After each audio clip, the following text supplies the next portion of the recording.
could it be? But me, your man, Louie T.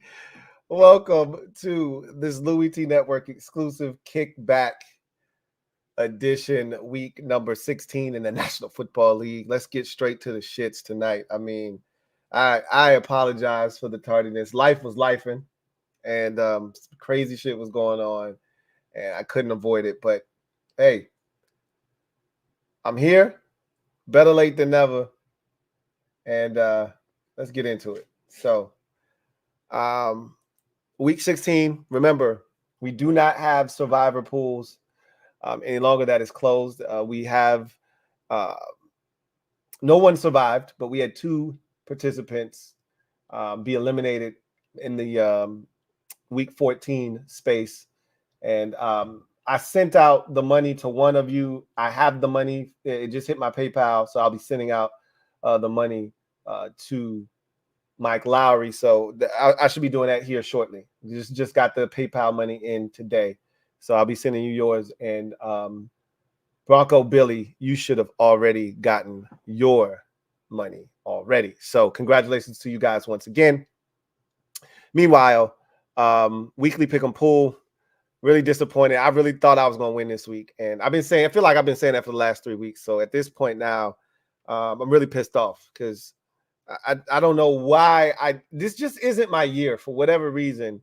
And I'm always off by one. Like, it's just always one game. And hence the name. Playtime is over, which is who I was this week. And I had 4 losses, and the winner had 3. I mean, what you gonna do, man? I don't. And literally, the Tennessee Titans win, I probably win. You know, but such is life. They had the game. They were up 13-0. I can't catch a break.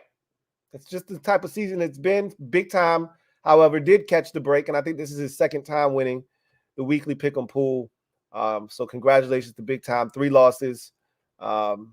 Despite the Eagles not getting it done, still 3 losses, got it done. And I told y'all this was an easy week. I told y'all last week this was an easy week of picking. So I'm not shocked that I've seen people with 2 losses, 3 losses, 4 losses, because that's the type of week it was, right? Very easy week. And it turned out to be exactly that. So congratulations to Big Time. I'll be sending you your bread here shortly. Let's see, 10, 20, 30, 40, 50, 60, 70 bucks. I'll be sending that your way. Remember, if you are out there and you want to participate in the weekly pick 'em pool, the link is in the description of this video. Click on the link, and it will take you to the sheet. You fill the sheet out. You pay your $7, whether it's via PayPal or CashApp, and you are locked in. Make your selections, turn your sheet in. You'll get an email back saying that you submitted your sheet, and you're all set. I got it. Now you'll see the results here, and you'll have access to the master sheet. That's also in the link to that is also in the description. So I've been really pleased with the turnout for the weekly pick 'em pool this year. It's been steadily 70 bucks or more. You know, normally as you get to the end of the season, this shit goes to hell in a handbasket, and it'll be 25 bucks, right? But you guys have been consistent. You've been steady, and I appreciate it because, again, it makes the week that much more fun. It makes that week of football fun, you know, trying to find a way to get it done.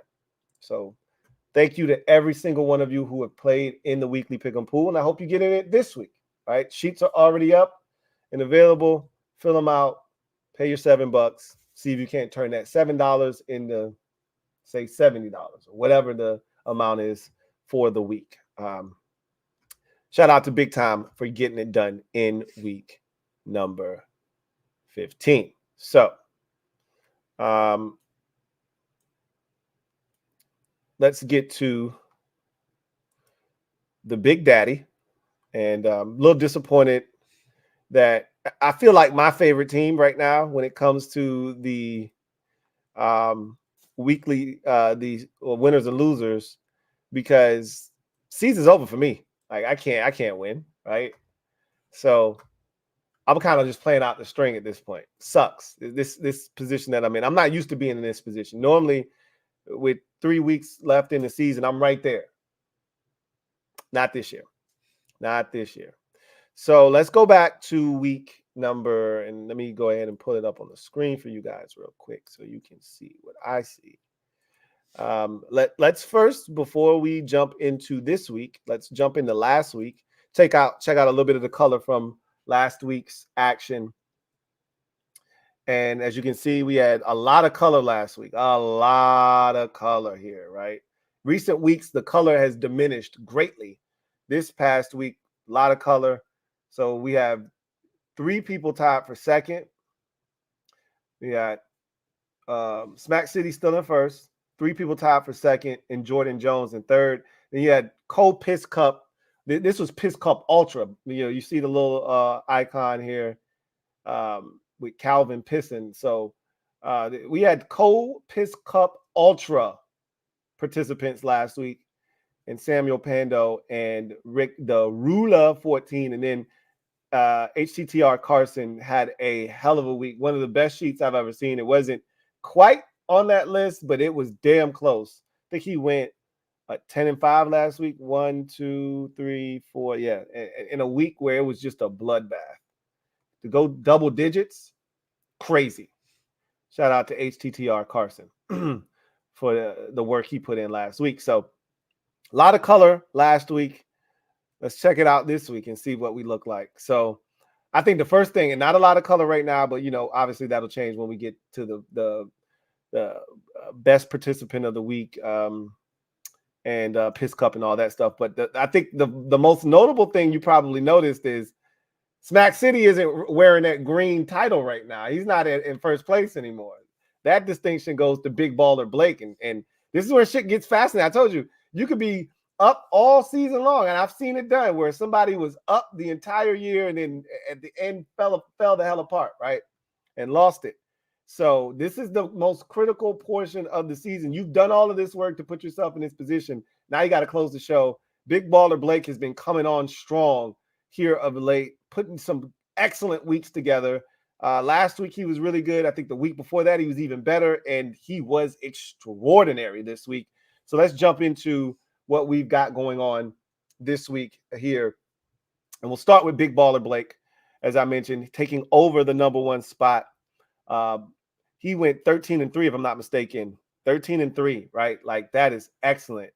And that 13-3 puts him at 148-76. Meanwhile, Smack City, who has been, it feels like, in first place for like the last 12 weeks. It feels like probably more like 10, but it feels like 12. Feels like he's been basically in first place the entire year. He had a couple of rough ones, right?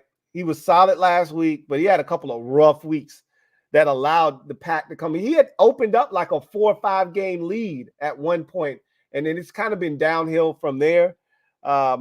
This was not his best work, obviously.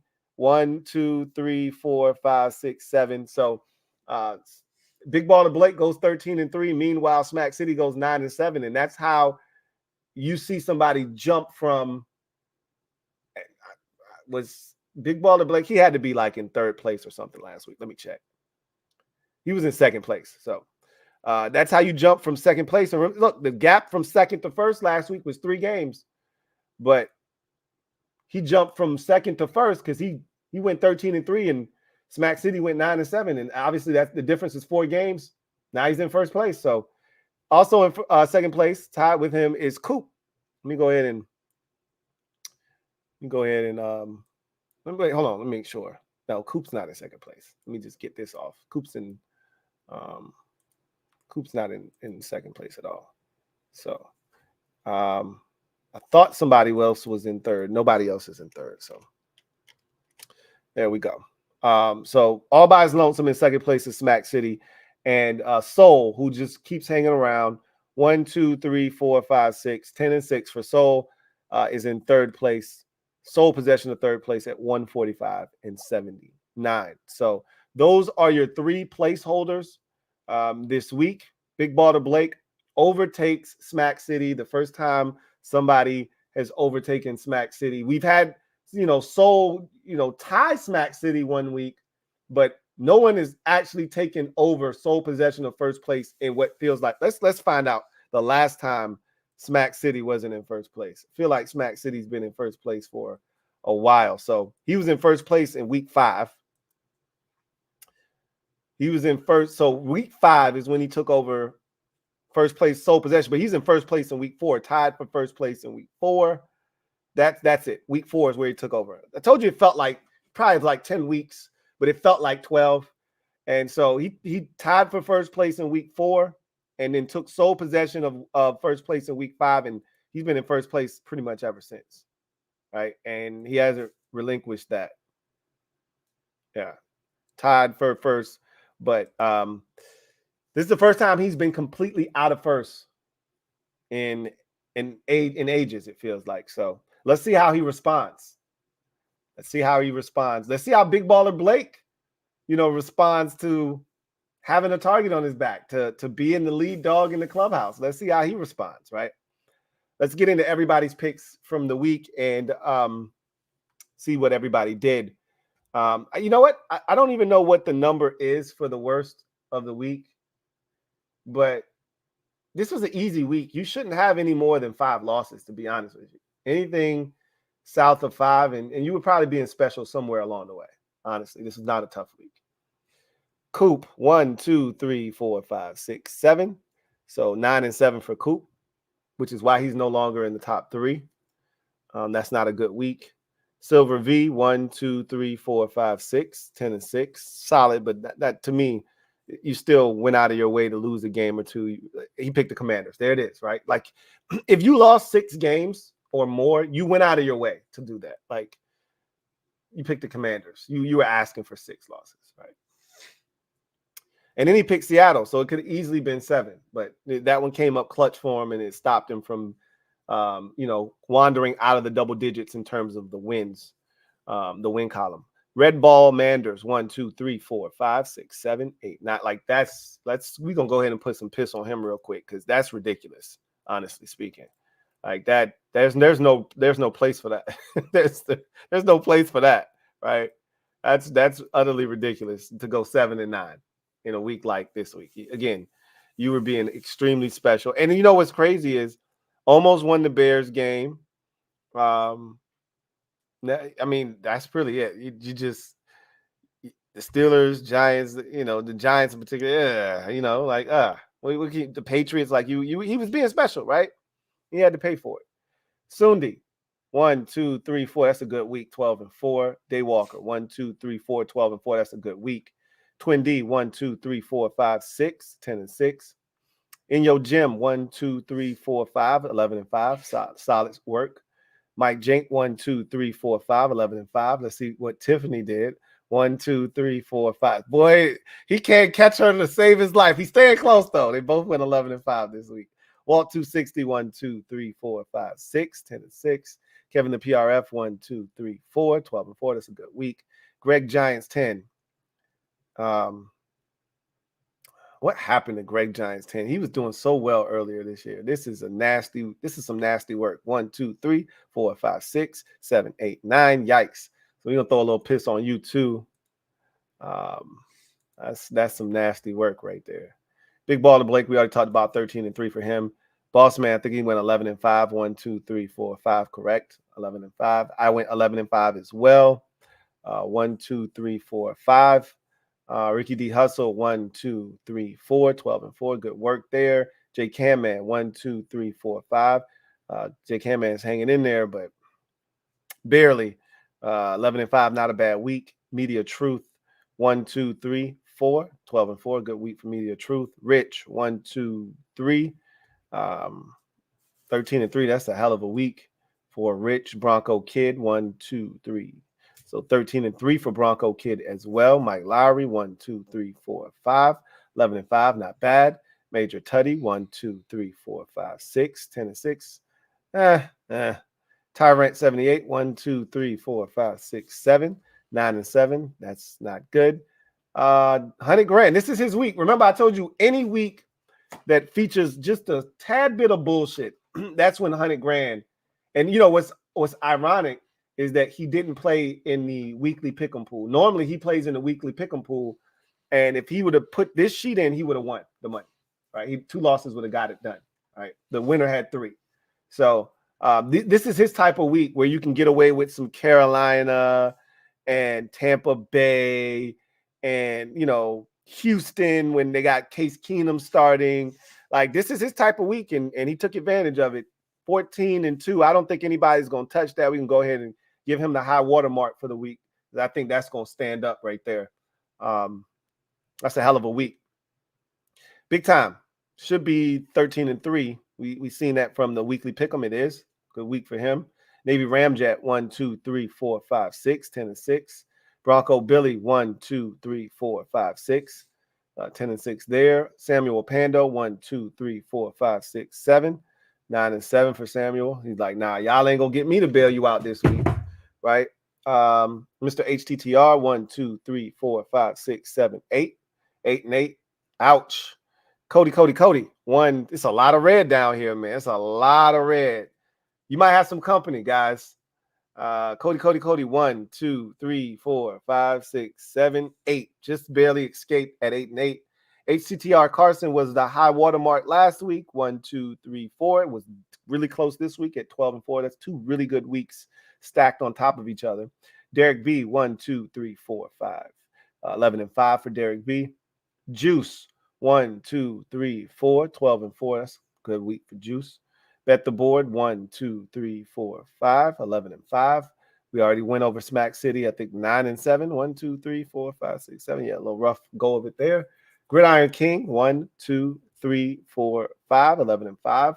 Metaphor 1, 2, 3, 4, 5. 11-5 there. Hype Do 1, 2. Whoa, Hype Do. Okay.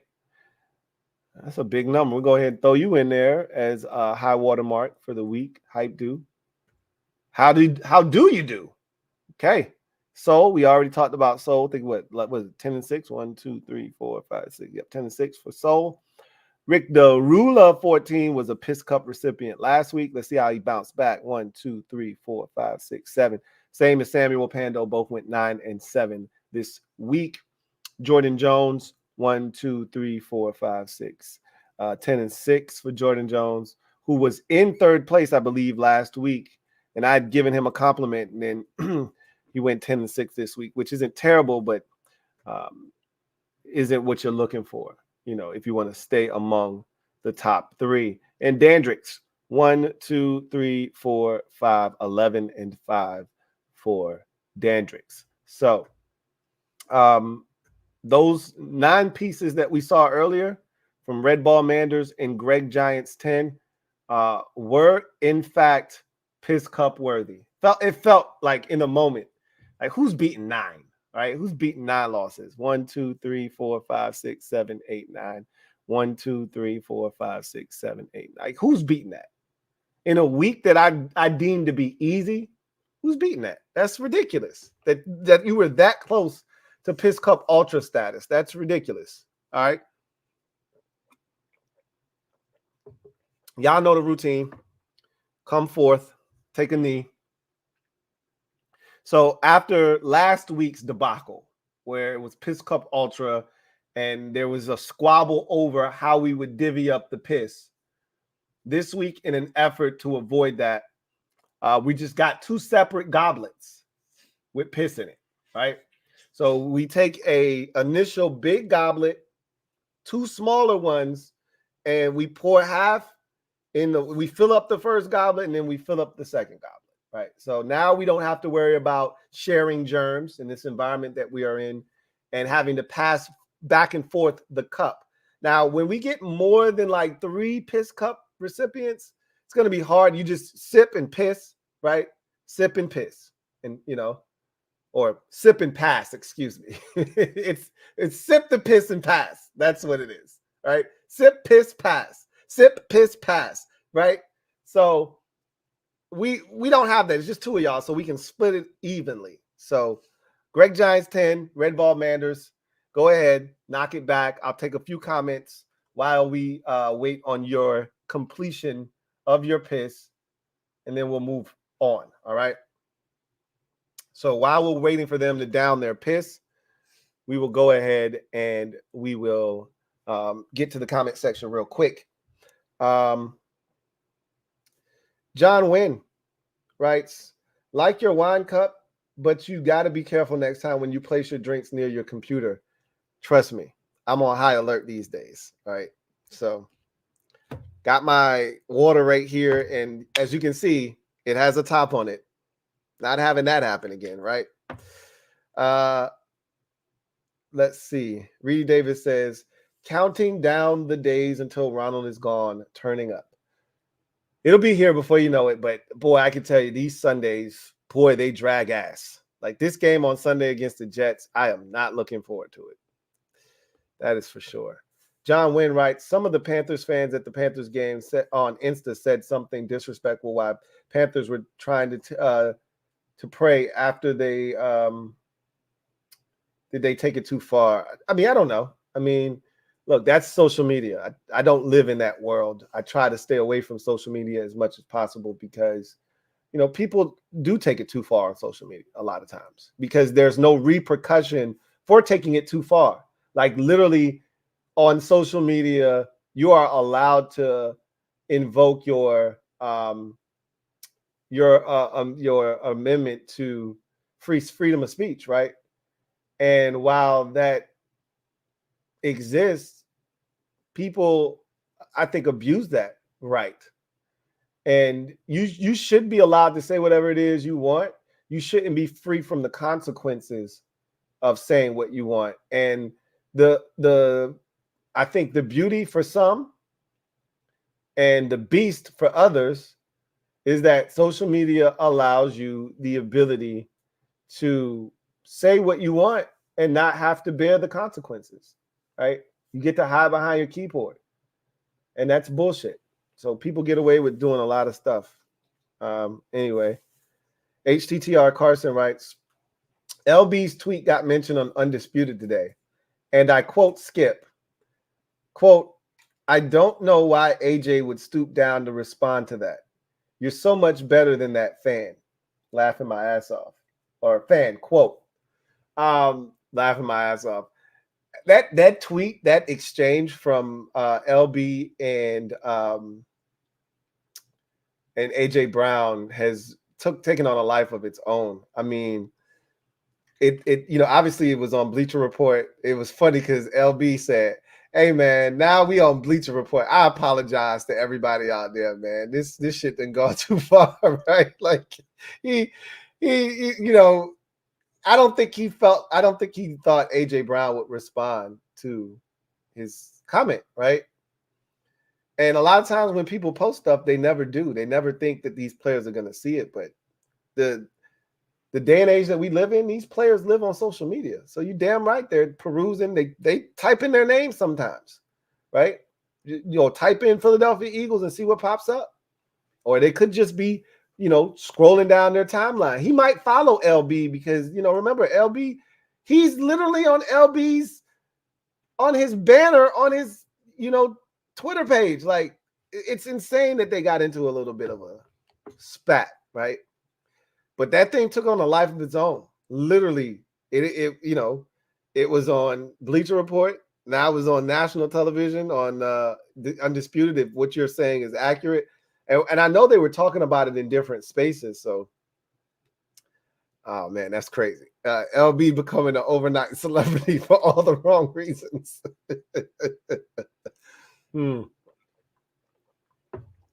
They usually say there's no such thing as bad publicity. So I guess it could only help his brand that, you know, he was mentioned. I don't know if they showed the actual exchange and showed his Twitter handle and all that stuff, but on TV, but whatever the case may be.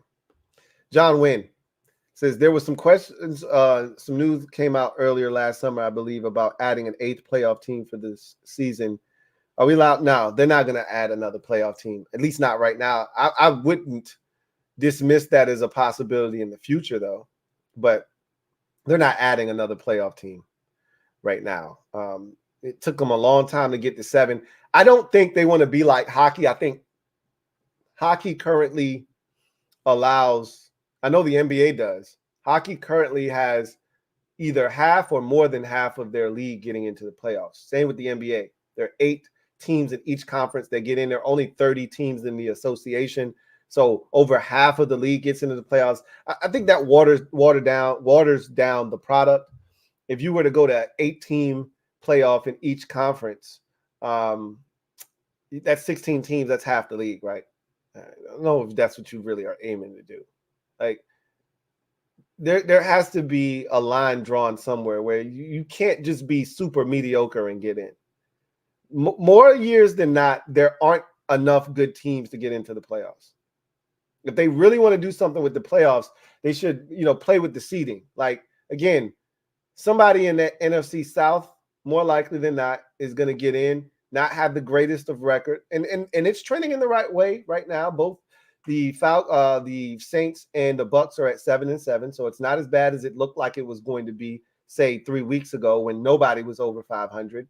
But once again, we could see a situation where the winner of that division ends up at 8-9, and you got 2 wild card teams at 9-8, and they got to go on the road, right? Whereas the 8-9 division winner is going to have a home playoff game. Like, if you want to play with something, tinker with that, if you ask me.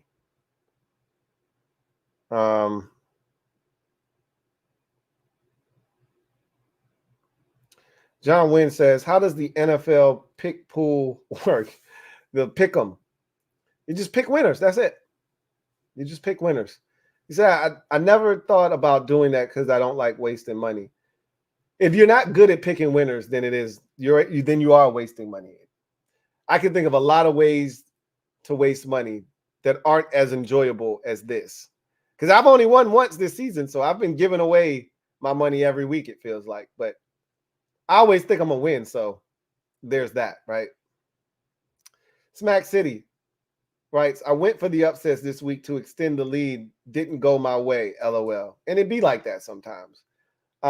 This wasn't a week where you needed to go outside the box, though. And generally speaking, when you're in the lead, you don't need to be super aggressive. Just make smart picks. Make them come and beat you, right? Make them come to where you are.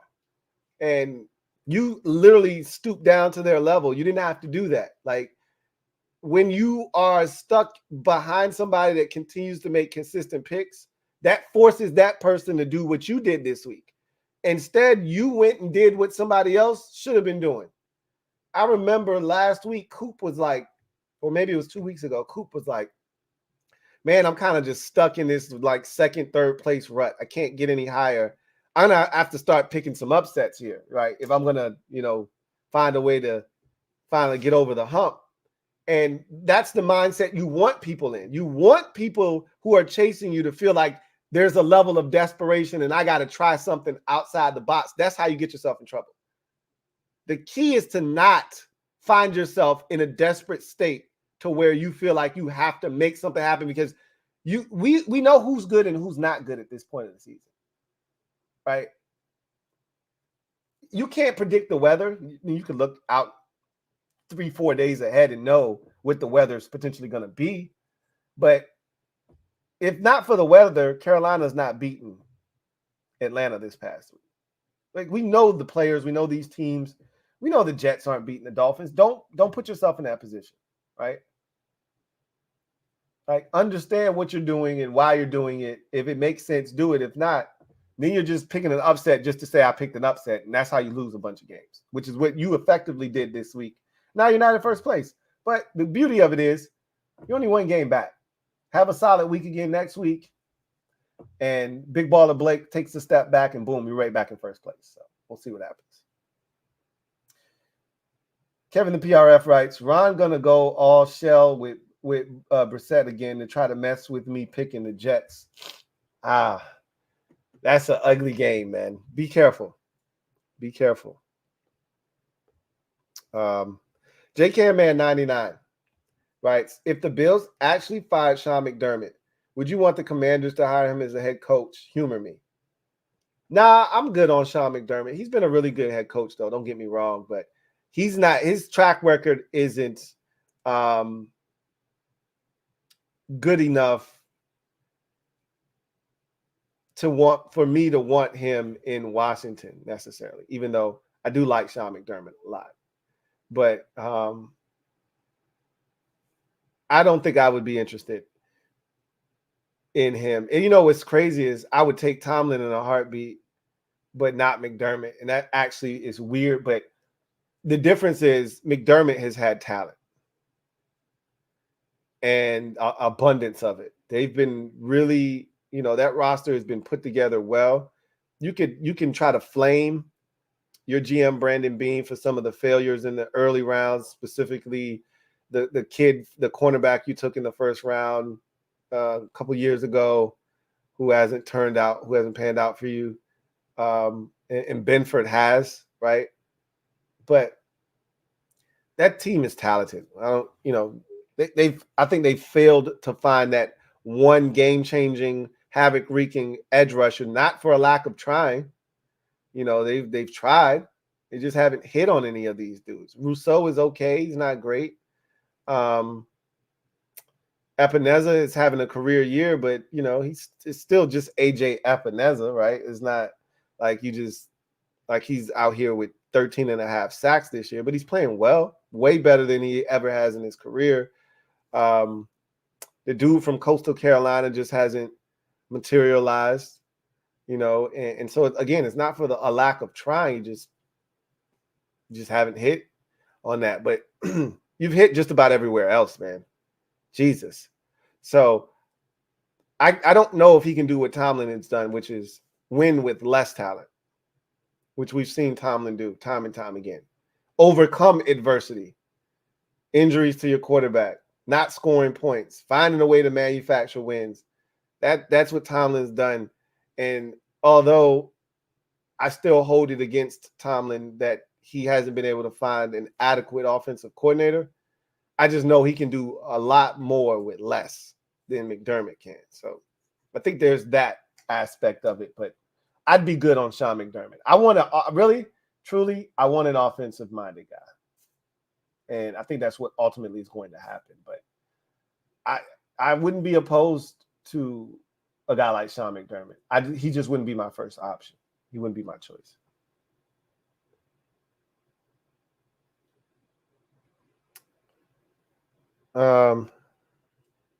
John Wynn writes, better check on Eagles and see if they're still crying after losing in the first round of the playoffs after wild card round. The wild card round and the first round are the same. So the first round of the playoffs in the NFL is called wild card weekend. So it is the wild card round. So we'll see what happens with the Eagles. They're struggling right now. Again, they got 3 weeks to get their shit together, and I think they will, honestly. They got the teams in front of them to do it. Let's see if they can do it or not. How you guys coming with that piss? Red Ball Manders, you look pretty much done there. Yeah, good job. What about you? Greg, come on, bro. We've been going long enough. You should be way more done than that, man. Come on now. Knock that shit out. All right. J Cam Man writes, I have thought for months that the Bills would have beaten the Cowboys, but I put Cowboys only so I would have something positive if I was wrong.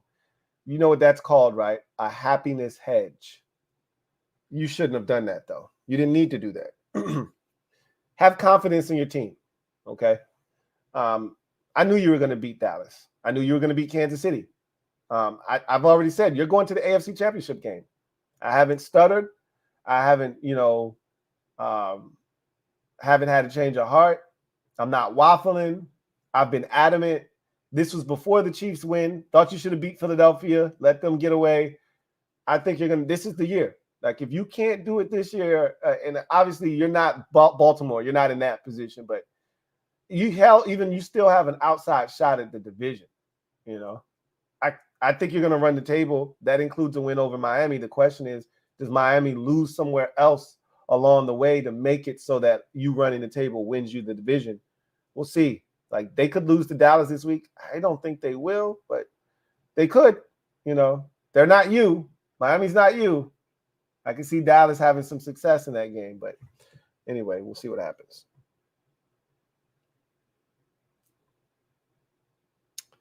All right. We'll get out of here in the next 2 minutes, 10:45, so I can get over to my next video. Kevin the PRF says, I'd be in first easy if I could figure out the Bucks week to week.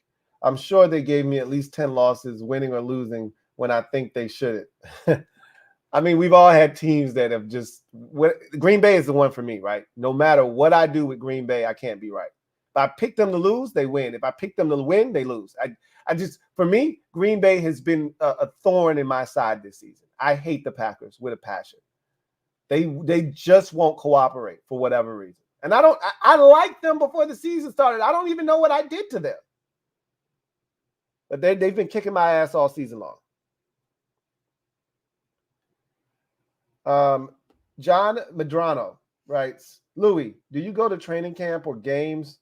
Or if coaching and roster change for the better, would you consider going? Eventually, I think I've been to training camp before. I think I've been to like 2 or 3 training camp practices in the past. I don't. So the games in particular, I have no interest in going because I don't care about FedEx Field and I don't love the experience. So maybe when they get a new stadium, if the team's better and we're playing in a big game, I might just go just to be in that environment. If we get to the NFC Championship game and it's a home game and we're that good, yeah, I might be in the building at that point. But you know, I can see myself, being in the building before then. But I can't say that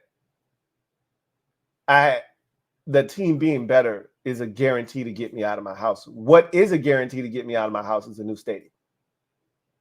Because I at least need to experience that to see what it's like. But I don't know. I'll be honest with you. I think them being better gives me a much better shot of wanting to leave my house. That's for sure. It can't hurt. Most certainly. Jordan Jones writes, been thinking about the greatest losing effort in the Super Bowl by a QB since you talked about it on your pod, and I'd put Brady's in 2018 up there with Hurts. Yeah, he played his ass off. That was a shootout too. So yeah, I guess because in that 2018 Super Bowl, Brady had the fumble at the end. I don't know if he had another turnover at any point in that game. I just remember the fumble at the end when they had a chance to win. Hurts never possessed the football at the end of that game. He did take them down and scored the touchdown, and then he just waited for his defense to get a stop. He tied the game up, and he never got the ball back. And that always sticks in my brain. Whereas Brady had the football with a chance to go down and win the game, and he got sacked and he fumbled, and they lost. So, but again, Brady played his ass off. They just got outdueled by Nicholas Foles. Who would have thought, right?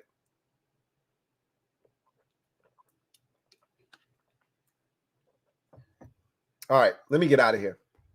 I said 2 minutes and it's been 4. So, hey, let me see what you got going on, Greg. It's a little corner in there, man. Knock that back real quick. Yeah, that's the point. It's disgusting. I know. Go ahead. All right.